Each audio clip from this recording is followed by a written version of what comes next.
Ladies and gentlemen, welcome back for part 2. We've been talking about properties of matter and sorting objects according to their properties. And in our last video, we were talking about how we can see if objects are hard and soft. We can see, and we can even, the best sense to use is our sense of touch. We can touch an object to see if it's hard or soft, and then we can start putting them in the right groups. We can also do it by color, orange together, green together, and by color we can classify, we can organize, sort them. But what we're going to do now is record our observations. So we have our science outfits on, right? We're wearing our lab coats so we don't get ourselves dirty if we do any kind of experiment with slime. Like Leonard had some slime yesterday, it was green and pink slime, and he made it fart. Leonard, are you out there? Can you make that slime fart? Go get that slime. I want everybody to hear that slime fart. And if you have a fart loaded up, what? Mr. Galvez, don't be so gross. If you have a fart, then you have gas. And we're talking about matter. And the 3 states of matter are solids, liquids, and gas. So if you got some gas right now loaded up and ready to go, wait for me. I'm going to count you down. I'm going to say 3, 2, 1, fire. And you release the gas into the environment. And I'm sorry if you have a brother or sister or mother next to you, you better hold your nose. Here it comes.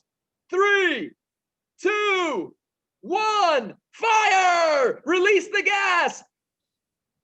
Oh my gosh, I just had 32 little kindergartners fart on the screen. It didn't fart.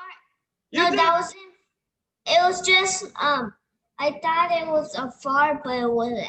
Wait, do it again, Leonard. Go, 3, 2, 1, fart! That's not a fart. Do it again, but put it close to the computer so we can hear that farting sound. I know it's your slime. Go ahead, do it again.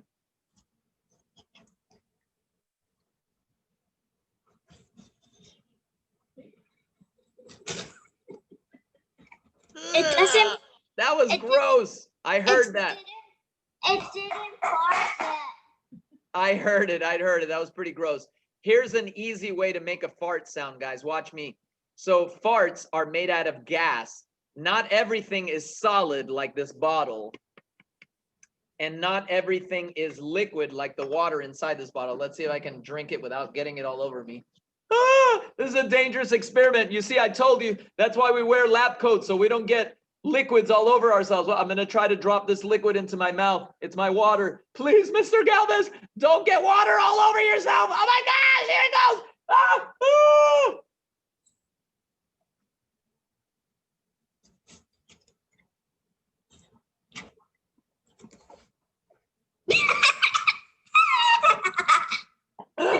Oh, I almost got the water all over myself. So water is liquid. There's liquid in here. Let's see if you can hear it. Could you hear that liquid?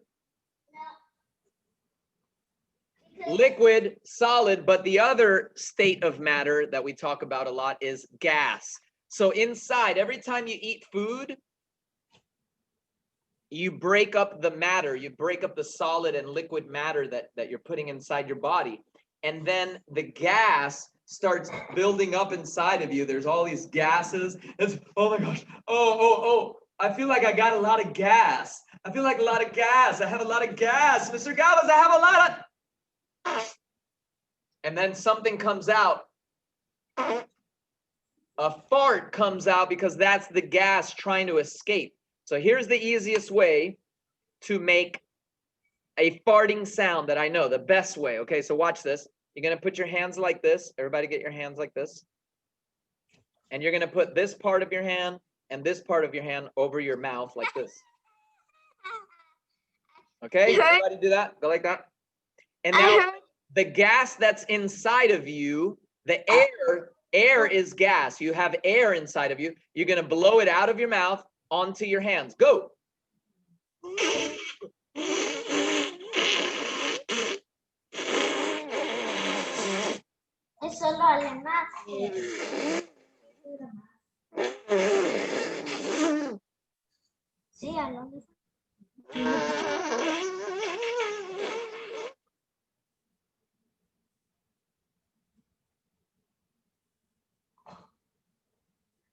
I was doing it so hard, I almost released real gas.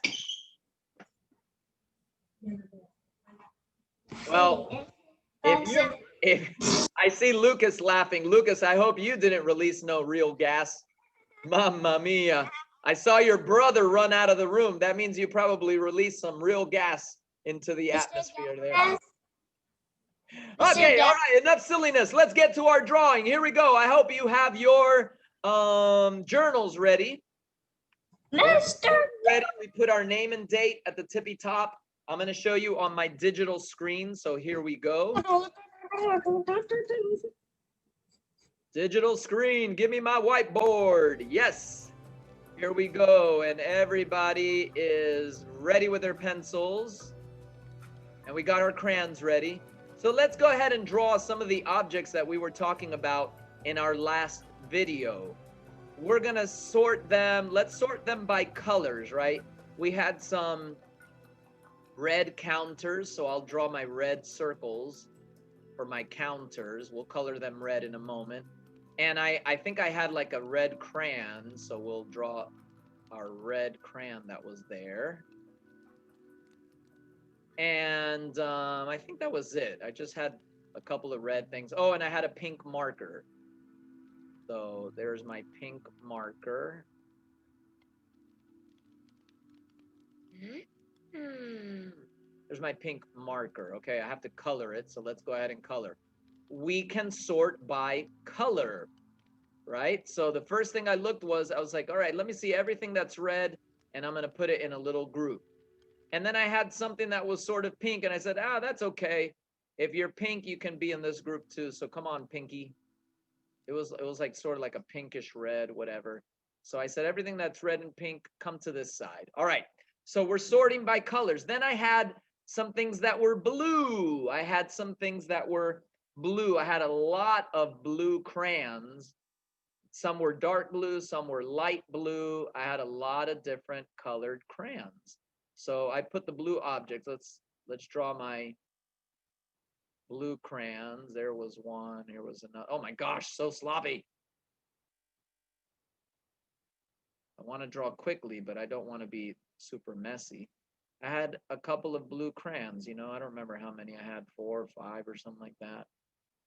And I had a blue marker. So we'll draw my blue marker there. What happened to your 3D marker, Mr. Galvez? Okay, I had a blue marker. So we'll color all of those blue.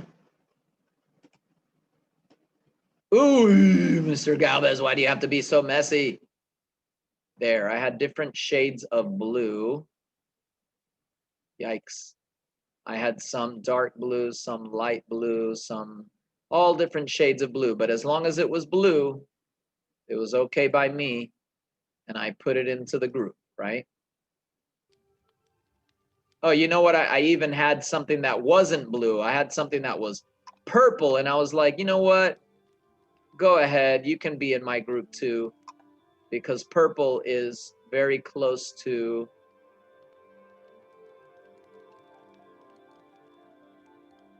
blue. So I go ahead and put my purple object there as well.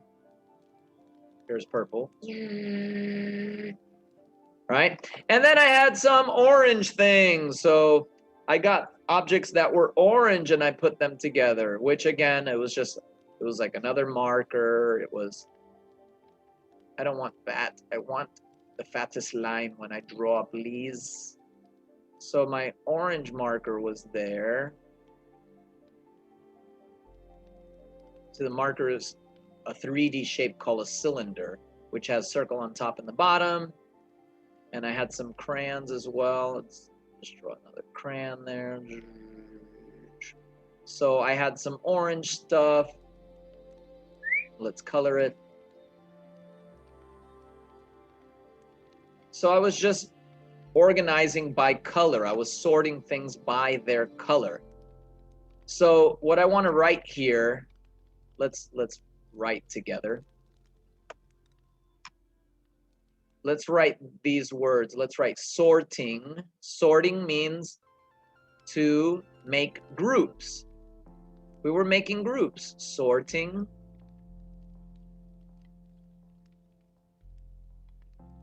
by color.